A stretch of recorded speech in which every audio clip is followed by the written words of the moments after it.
An elected official right now trying to get $38 billion of taxpayer money back into those particular pockets. Talking about the unclaimed savings bonds this morning. When was the last time you gave that any thought, right? Well, Louisiana Senator John Kennedy is trying to lead an effort in the Senate in the nation's capital to get your initial deposit with interest back where it belongs. Matt Venezia joins us live from the newsroom this morning explaining how it all works. Matt?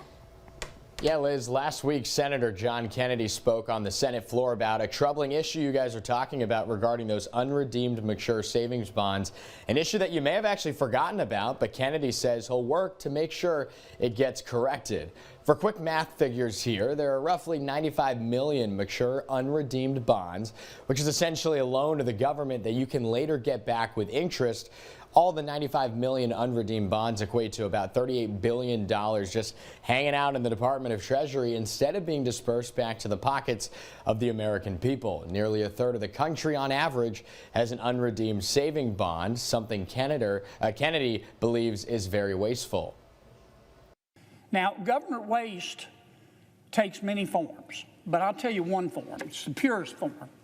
It's when the federal government has taxpayer money and it doesn't belong to the federal government, but the federal government refuses to give it back.